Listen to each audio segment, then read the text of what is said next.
Brother Ray Endoso, isang Katoliko. Magandang gabi po, Brother Eli. Ang katanungan ko po ay ganito. May anak po kasi ako. Hindi ko pa po siya pinabibinyagan. Maraming po nagagalit sa akin, lalo-lalo na po yung aking mga biyanan. At syempre, yung pong aking mga magulang. Minsan nga po, pinagtatalunan pa namin mag-asawa na bakit hindi pa namin pinabibinyagan yung anak namin, malaki na. 3 years old na po kasi siya. Nagkakasala po ba ako? Magkakasala ka pag pinabinyagan mo yun.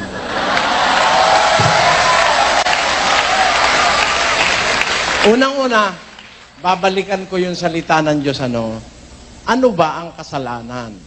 3:4 ng unang Juan.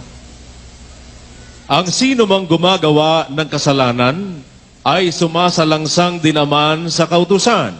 At ang kasalanan ay ang pagsalangsang sa kautusan. Ayan, ang kasalanan, pagsalangsang sa utos. Ngayon, sino ba ang inuutusang magbinyag at pabinyag? Sabi dun sa 2:38 ng gawa, ganito. At sinabi sa kanila ni Pedro, mangagsisi kayo at mangagbautismo ang bawat isa sa inyo sa pangalan ni Hesukristo sa ikapagpapatawad ng inyong mga kasalanan. Ayan, magsisi kayo, magbautismo o magbinyag. Ang pinagpapabautismo, yung nagsisisi sa kasalanan. Ibig sabihin, meron na siyang kaisipan, meron na siyang pananampalataya, nagsisisi siya. Yung bata ba? Pwede ba yung binyagan at magsisi? Pakinggan mo sa 5:13 ng Hebreo. Sapagkat bawat tumatanggap ng gatas ay walang karanasan sa salita ng katwiran, sapagkat siya'y isang sanggol. Ayun, ang bata, walang karanasan sa katwiran. Ba't mo bibinyagan? Hindi nga makakasampalataya yun eh. Ang isa sa requisite ng binyag, yung sumasampalataya. Pakinggan mo, sa Gawa 8. At sa pagpapatuloy sa daan, ay nagsidating sila sa dakong may tubig. At sinabi ng bating, narito ang tubig. Ano ang nakahahadlang upang ako'y mabautismuhan? At sinabi ni Felipe, kung nananampalataya ka ng buong puso, ay mangyayari. Ayan. Andito na ang tubig, sabi nung bating. Ano nakakahadlang para ako'y mabautismuhan? Ang sagot ni Felipe, isa lang. Kung sumasampalataya ka ng buong puso, mangyayari. Yung bata makakasampalataya. Wala ngang malay sa katwiran yun eh. Ba't mo bibinyagan yun? Ang katunayan, kahit isang bata, walang binotismohan si Kristo at mga apostol. Brother Eli, ano na po nangyayari dun sa mga batang bininyagan sa Katoliko? Ay, wala namang epekto yun eh. Ang totoo, hindi naman nabibinyagan yung mga bata eh.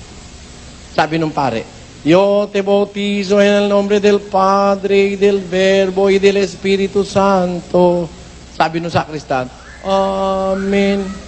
Yung bata, sabi naman, ganun yung bata, no? Yung amen, salitang Hebreo yun. Ang kahulugan nun, tinatanggap ko. Sino nabinyagan? Yung sakristan. Kaya kung 10 beses nagbautismo pare, 10 beses sahod naman ang sahod yung sakristan doon. Kaya walang binyag yung bata. Hindi totoo.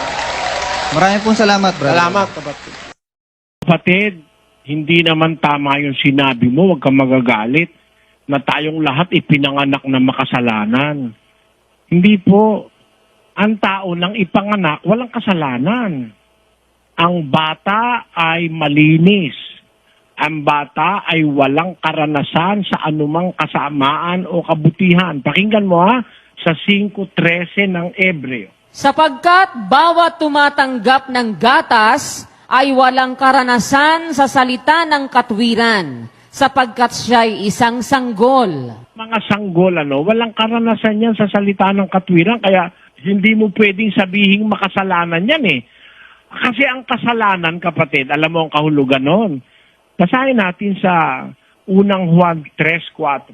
Ang sino mang gumagawa ng kasalanan ay sumasalangsang din naman sa kautusan, at ang kasalanan ay ang pagsalangsang sa kautusan. Ang kasalanan, pagsalangsang sa kautusan.